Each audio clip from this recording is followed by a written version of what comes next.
আরসিবির লজ্জাজনক হার। আরসিবি প্রথম ম্যাচ হেরেছে, দ্বিতীয় ম্যাচ জিতেছে, তারপর পরপর 4টি ম্যাচ হেরেছে।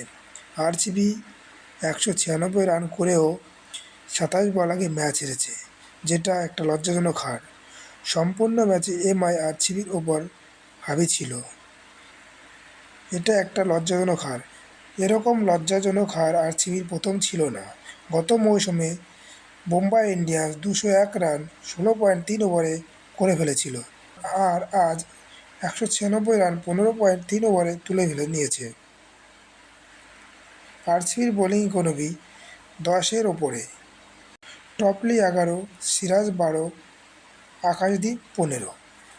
আজ মুম্বাই ইন্ডিয়ান্সের এমন কোনো ব্যাটিং ছিল না যার স্ট্রাইক রেট 150-র নিচে ছিল। মুম্বাই ইন্ডিয়ান্সের ব্যাটিং দেখে মনে হচ্ছিল যেন তারা অপেক্ষা করছিল আরসিবির বোলিংদের তুলোধনা করার জন্য। আজ ঈশান কিষান 34 বলে 69, রোহিত শর্মা 24 বলে 38, সূর্যকুমার যাদব 19 বলে 52, হার্দিক পান্ডিয়া প্রথম বলে 6, শেষ বলে 6 ও 6 বলে 21 রান করে। বুমরা একটা অন্য লেভেলের বোলিং। যেখানে মুম্বাই ইন্ডিয়ান্সের অন্য বোলিং ইকোনমি 11-র ওপরে, সেখানে বুমরার বোলিং ইকোনমি 6-এর নিচে।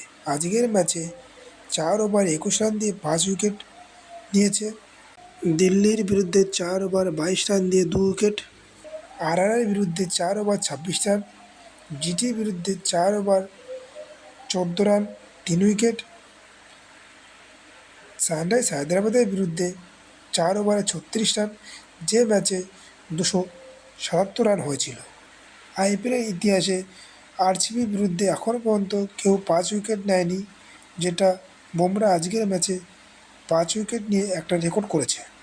আজকের ম্যাচে আরসিবি ম্যাচ হারলেও কোহলি লোকের মন জিতে গেছে। যখন হার্দিক পান্ডিয়া ব্যাট করতে মাঠে নেমেছিল, ভু ভু করছিল, তখন কোহলি সবাইকে জানাচ্ছিল অন্য কেউ নয়, আমাদেরই একজন। মুম্বাই ইন্ডিয়ান্স পাওয়ার প্লেতে শুরু করে দেয় বিধ্বংসী ব্যাটিং। 6 ওভারে তুলে নেয় 72 রান। 23 বলে 50 রানের গন্ডি পেরিয়ে যায় ঈশান কিষান। 34 বলে 69 রান ও 9 ওভারে মুম্বাই ইন্ডিয়ান্সে 103 রান 1 উইকেট। এখন পর্যন্ত মুম্বাই ইন্ডিয়ান্স ম্যাচ জিতেছে 18টি, আরসিবি ম্যাচ জিতেছে 14টি। 17 বলে 50 রান করে নেয়, যেটা বলের নিরিখে তার আইপিএলে দ্রুততম হাফ সেঞ্চুরি। আরসিবির লজ্জাজনক হারের মধ্যেও একটা ভালো দিক রয়েছে, যেটা রজত পাটিদারের 26 বলে 50, ডুপ্লেসির 61, 40 বলে, ডিকের 23 বলে 53, যেটা ডিকের একটা অসাধারণ ফিনিশিং টাচ ছিল। কিন্তু ম্যাক্সওয়েল ম্যাচের পর ম্যাচ অফ ফর্মে রয়েছে, এটা আরসিবির দিক দিয়ে একটা চিন্তাজনক বিষয়। টি-20 ওয়ার্ল্ড কাপের প্রস্তুতির দিক দিয়ে দেখতে গেলে ঈশান কিষানের ফর্ম, সূর্যকুমার যাদবের সুন্দর ফর্ম, জাসপ্রীত বুমরার অসাধারণ বোলিং, সঞ্জু স্যামসনের সুন্দর ব্যাটিং, রিয়ান পরাগের সুন্দর ব্যাটিং, ঋষভ পান্তের যেটা ভারতের টিমের দিক দিয়ে একটা সুন্দর প্রস্তুতি মনে হচ্ছে।